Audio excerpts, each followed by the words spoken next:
Alright guys, welcome back to my channel. Today I'm going to be doing something kind of interesting.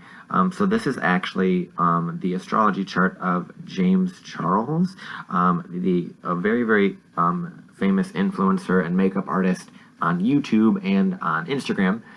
He's quite interesting, and I just wanted to do something different on my channel. I wanted to do some of these astrological videos about different celebrities and stuff like that, just to kind of see what people think, and because I don't really see much out there for his chart and everything, and it is quite interesting what he's gone through and where he is right now. So this chart, as I'm sure you can see, does not have an ascendant sign. So what that means is there isn't really it's very much a quote-unquote two-dimensional chart. It would be more three-dimensional had it had that ascendant and that birth time, but this does not have the ascendant, so it is not as super accurate as it could be had it had that. But it does have a lot of interesting aspects and a lot of interesting things that I want to talk about in this video, because James Charles is a very interesting person. He's very popular right now, and I wanted to look up his chart, and I just wanted to talk about this and share what thoughts I'm having about this particular person. So, for those of you that don't know, James Charles' birthday is May 23rd of 1999. So his 20th birthday is actually coming up soon, later this month, which is nice. But I wanted to kind of talk about his chart a little bit. So my cursor here, you can kind of see what I'm highlighting. So this right here is his sun sign. So his sun is in Gemini, in 2 degrees. His Mercury is at the very end of Taurus, and they're conjunct. They are, they're so close enough that they are a very merging sign. So this is a very interesting combination, because when something is conjunct over the cusp, it kind of merges those two energies together. So he has this Gemini sun that's very active, very communicative, and then he has this Mercury in Taurus that's a little bit more slower and a little less animated and a little less a little more grounded, a little more centered. But because they're conjunct, they kind of merge those two together. So you're going to find a Mercury in Taurus that's going to be a little bit more eccentric with their communication, a little bit more exciting. And his sun in Gemini definitely accentuates that, makes him known for his communication, for being able to speak. So he could be very good at communicating, very good at wording things, and being very PR related. But the interesting thing about that is that we actually have that conjunction opposite his Pluto. So what that means is that he's going to struggle quite a lot in his life with other people's power over him, and really feeling like other people have control over him, and him not really being able to assert his self in a very powerful way. He has a very powerful personality. He has quite a lot of things in his chart that mark him for being a strong personality, but he does have a lot of emotional kind of pain that he's gone through and emotional issues that he's going through. But as I'm sure with astrology, everything gets better in time, and there's a lot of stuff that he kind of grows into as he gets older and learns to embrace. And I am going to talk about that a little bit later in this video, but yeah, so he has that Sun Mercury conjunction opposite his Pluto. So the Sun Mercury is right here. His Pluto's in Sagittarius. So I don't know what houses these lie in for his own personal chart, but this is a big thing about learning how to assert your power, and how to communicate in a very powerful way, and also communicate about things that rule Pluto. So that would be sex, occult, anything that has to do with secrets or anything like that. He's very influential in that way. So Mercury opposite Pluto can make you a very powerful speaker, a very influential speaker. Now, I'm just going to kind of stay on the Sun-Mercury combination here, because that's his most prominent, not his most prominent, but one of his most prominent placements. So we have that actually trining his Neptune right here. So his Neptune is in Aquarius at 4 degrees, and his Sun and Mercury conjunction is at the beginning degrees of Gemini, the ending degrees of Taurus. So what this means is that a lot of his communication and a lot of his identity is going to really be fueled by being artistic, by being more connected to the masses in a way that is unique and is artsy. Neptune rules art and rules you know, any sort of chemicals. So, you know, it would definitely be something that I could see as a makeup artist having this side of this placement. You know, it's very helpful for him. It's very therapeutic for him. It helps him communicate his own style, communicate who he wants to be. You know, it has that Taurus Gemini energy, but also that Aquarian energy too. So it mixes all those together. And Aquarius does rule the internet, it rules social media, so he could definitely find a lot of his expression a lot easier over social media and over those sort of channels. So that's kind of interesting as well. Then we do have his, we're going to kind of move from this Neptune to his Mars right here. So Mars is kind of your passions, your drives, what you want to do out of life, where you want to go, how you assert yourself, and it's actually in Libra, which is not the best placement for Mars, and it makes it quite difficult for him to be able to express himself. You know, he finds a lot of his energy difficult to kind of muster. You know, I can guarantee he struggles with depression and struggles with anxiety and stuff like that, because he's always trying to appease other people. He's always trying to be, you know, what people want from him, you know, whether it be on the internet or in his personal life.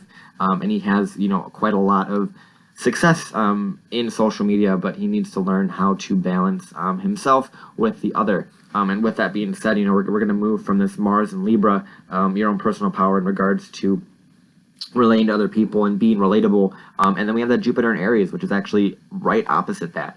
So he has a lot of growth to be had with himself and a lot of self-confidence that he really exudes, and he really needs to learn that balance between the self and the other, because that's really what Jupiter in Aries and Mars in Libra is asking him to do, that opposition. You know, he's going to have a lot of difficulties in relationships, but the more he learns how to balance himself with the other and not outshine his partners, which is probably very common of him, is to outshine and be that well-known person, and to really not, you know, not be fair to his partners is common as well. But he does have a likelihood of being in like a domestic violence sort of thing, you know, a very delusional sort of relationship, because Mars, you know, the planet of your sex drive and everything like that, is square that Neptune, so it makes it difficult for him to express himself sometimes in a sexual way, or his sex life could be very interesting to other people, and there could be a lot of want to share that with the world, so he could have quite a lot of success if he does start sharing about sex. You know, that's also with this Sun and Mercury opposite Pluto, you know, talking about sex, talking about those things, and talking about deep sensitive topics, you know, and being able to just do that. And he does have his Mars in Libra square his Venus in Cancer. So Venus in Cancer is very sensitive and very homey and wants to just smother somebody with their love. And he has his Mars in Libra squaring that, so it makes it difficult for him to sometimes figure out what he values and how that relates to how he's going to go after what he values. So he doesn't quite know what he wants to do yet, where he wants to go, what his self-worth is, stuff like that. He has a very high self-esteem or a very high persona that he does project to people, but I do think that he has quite a lot of insecurities and a lot of issues, especially with emotional manipulation and being emotionally manipulated by somebody, because, you know, you have Venus and Cancers tend to get very, you know, invested in somebody, and they get very emotionally attached. And that Mars in Libra, you know, makes him want to be with somebody and want to have a partner that's supportive of him, but it's hard for him to balance those two. It's hard for him to balance that softness with that aggressiveness, because Mars in Libra can definitely make him get a lot of enemies and a lot of people that don't appreciate him, because of just how overly active he is and how much of his personality kind of outshines theirs. And relationships are meant to be shared, they're meant to be, you know, you're meant to grow from them and learn from somebody and be able to coexist with them. And I don't know if he can entirely balance that with his, you know, he has that Mars in Libra and Jupiter in Aries energy. So now we're going to kind of go to the last things I kind of want to talk about, which are his Saturn and his North Node. So Saturn, if you don't know, is the lessons in life that you have to learn, the karmic lessons that you have, the things you're going to struggle with, but the things that are ultimately going to pay off in the end. So Saturn in Taurus, it's an interesting placement. It has to do with developing self-worth, developing self-confidence, and developing money in your own financial health is very important to a Saturn in Taurus. You know, he has that square his Uranus and Neptune, so he could, just as easily as he gained fame and gained all of this, he could very easily lose it all as well, which is very, very scary, especially having Saturn square Uranus. That's a very scary placement because things can very suddenly happen to him, both good and bad. As long as I think he follows his intuition, but also learns how to listen to others and learns how to take constructive criticism, he will definitely be able to be a successful person, not just financially, but with others as well. And then he has this North Node in Leo, which is actually exactly opposite his Uranus. So the North Node in Leo wants you to be more rambunctious, to be more entertaining, to express yourself creatively, and that's definitely something that he's doing in his life. North Node in Leo, North Node people don't normally develop their North Node until later in life, but he definitely is stepping into his North Node and realizing that he can creatively express himself. Now, as for what his creative expression is besides makeup, I don't know how well that's going to go, because I do see him possibly going into other sorts of artistic ventures and stuff like that, maybe clothing and singing and art and stuff like that, because he really wants to find his own creatively, and I definitely believe he will, as long as he doesn't get too wrapped up in appeasing other people and really getting his validation from other people. I think he really needs to learn how to validate himself. The Saturn in Taurus really asks you to do that. It asks you to find your own self-worth and figure out what your values are and what you value. And he has that trine his moon. So he has, that emotional stability that's going to come with time. He might be very nitpicky, very detail-oriented, but it's ultimately going to serve him in regards to digging in deeper to himself and figuring out more about himself and figuring out how to have a stable sense of self-worth and self-esteem, because that's really what Saturn in Taurus is asking him. And overall, his chart is very strong. He has some very interesting aspects going on. The most prominent ones I would definitely say is his Sun-Mercury conjunction, because that's kind of aspecting quite a lot of his chart. He's aspecting his Pluto, it's aspecting his Neptune, and that's some pretty strong placements just by themselves.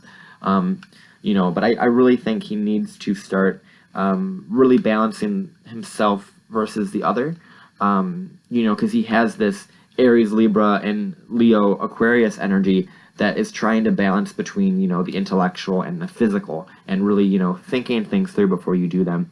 So make sure that he doesn't really act out of just like anger, act out of irrationality, and really thinks about what he's doing. I would definitely recommend that he doesn't partake in any drugs or alcohol, because Mars square Neptune definitely makes that possible and makes it difficult for him to get his motivation going. But he definitely is a hard worker, and I definitely appreciate him for that. He's a very influential person, and I think he really knows what he's doing. But overall, really the best advice I would give to him is just work on you as well as the other, and work on that balance, and really learn what other people are looking for and provide that for them, but also be unique in yourself as well. So those two axes are really important. But yeah, that's pretty much all I'm going to say about him, guys. If you like this video, let me know. I plan on doing a bunch more of these, just because I find them interesting, just to talk about celebrities and talk about their astrology. But yeah, that was that, guys. I love you guys. You guys are great, and I will talk to you guys soon. All right, bye.